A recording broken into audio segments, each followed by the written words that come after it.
वंदे मातरम। रेशमी पाजेब के माध्यम से मैं सुहानी सिंह आज के इस पावन पर्व की आप सभी को ढेरों शुभकामनाएं देती हूँ। आज 74वां स्वतंत्रता दिवस है और इस साल ये इंडिपेंडेंस डे कुछ अलग अंदाज में मनाया जाएगा।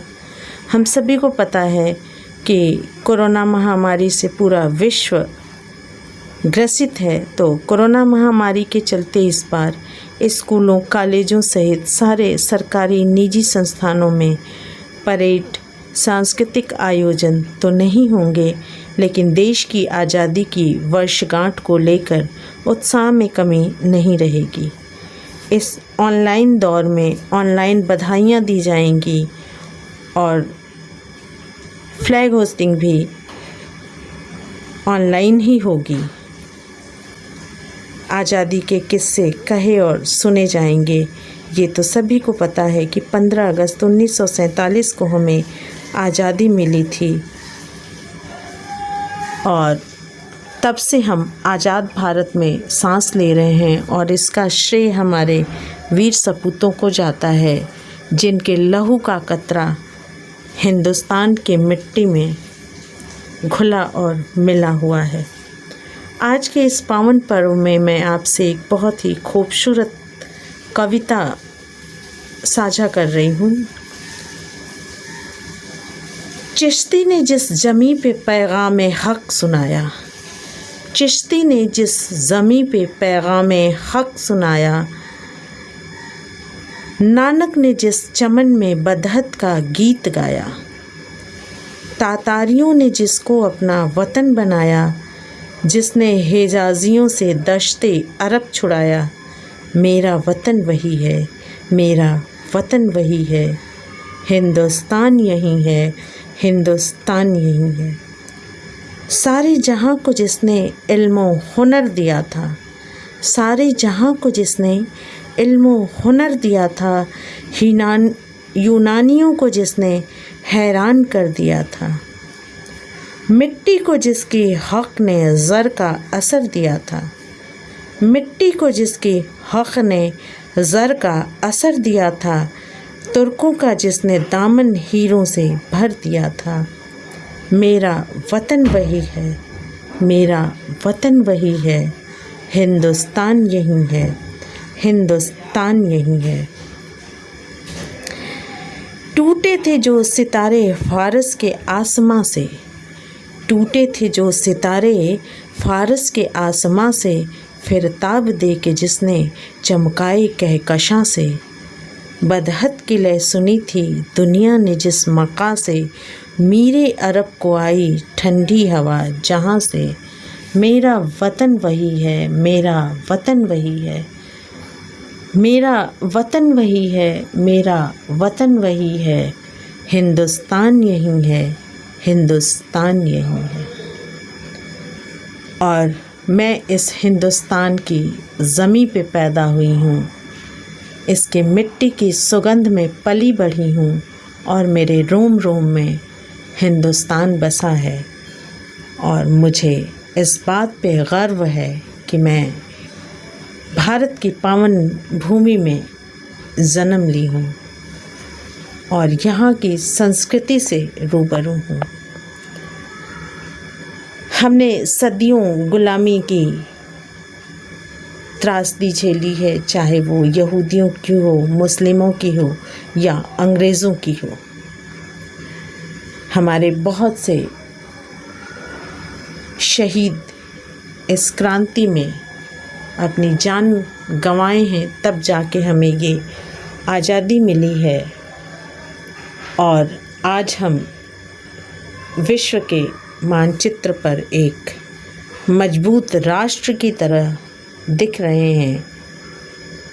धीरे धीरे हमारे भारत का लोहा सभी मानने लगे हैं और मुझे पूरा विश्वास है कि गुलामी से पहले जो भारत था, जिसे सोने की चिड़िया और संस्कृति की खान कहा जाता था, वो फिर से अपना वही ओहदा, अपना वही दर्जा, अपना वही मुकाम पा के रहेगी। लेकिन अफसोस की बात है कि इधर कुछ समय से हम आपस में लड़ रहे हैं। हिंदुस्तान को हिंदू धर्म से जाना जाता है, जैसा इसके नाम से इंगित होता है, और पूरे विश्व में एक हिंदू धर्म ही ऐसा है जो सहिष्णु है, जो और धर्मों को भी अपने धर्म में शामिल करता है, गैरों को गले लगाता है। फिर आज हम इतने विध्वंसक क्यों हो रहे हैं? इतिहास गवाह है कि भारत को मर्यादा पुरुषोत्तम राम से जाना जाता है, और हम मर्यादा पुरुषोत्तम राम की मर्यादा की कस्में खाते हैं। तो राम के संयम को हम क्यों नहीं अपनाते हैं? जिस देश का बच्चा बच्चा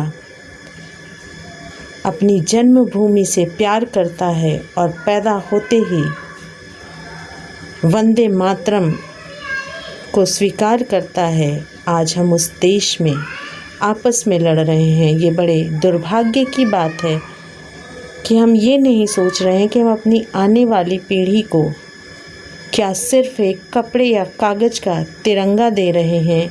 क्या हम उन्हें ये नहीं दे रहे हैं कि इस तिरंगे के तीनों रंग क्यों शामिल किए गए हैं, इन तीनों रंगों का महत्व क्या है और इन तीनों रंगों की परिभाषा क्या है। अगर हमने अपने बच्चों को ऐसा ही भारत दिया जहां हम आपस में लड़ रहे हैं, तो आने वाले समय में ये लाइनें बिल्कुल सत्य साबित होंगी कि हम आपस में लड़ बैठे तो देश को कौन संभालेगा। कोई बाहर वाला आकर घर से हमें निकालेगा, जैसा कि अंग्रेज़ों ने किया।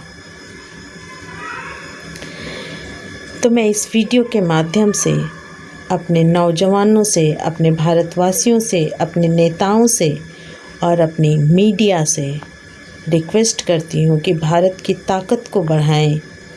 लोकतंत्र का चौथा स्तंभ मीडिया, जो आज निरंकुश, बेहया और बदतमीज़ हो गया है सिर्फ टीआरपी के चक्कर में, इस पे लगाम लगना ज़रूरी है। क्योंकि न्यूज़ चैनल पूरे विश्व में हमारे देश की छवि को बताता है, और जब न्यूज़ चैनल ही ट्रांसपेरेंट नहीं होगा, इनोसेंट नहीं होगा, तो भारत की छवि पूरे विश्व में ख़राब होगी। और कहते हैं कि सामने वाला हमेशा आपकी कमज़ोरी का फ़ायदा उठाता है। तो जो भी करना है हम देशवासियों को ही करना है। अगर हम जागरूक नहीं होंगे तो सरकार और मीडिया दोनों नपुंसक हो जाएगी। इस इंडिपेंडेंस डे या स्वतंत्रता दिवस पे हम एक संकल्प लें कि हम अपने भारत की छवि को विश्व के मानचित्र में विश्व गुरु के रूप में स्थापित करेंगे, और ये शीघ्र करेंगे। कोरोना महामारी है अभी भी, तो जागरूक रहें और लोगों को भी जागरूक करें, क्योंकि सुरक्षा ही, सावधानी ही सुरक्षा है। तो आज के लिए इतना ही। एक रिक्वेस्ट है, प्लीज़ सब्सक्राइब करें हमारे चैनल को और अपने कीमती सुझाव हमें अवश्य दें, जिससे हम अपना स्तर और अच्छा कर सकें। एक बार पुनः वंदे मातरम, जय हिंद, जय भारत।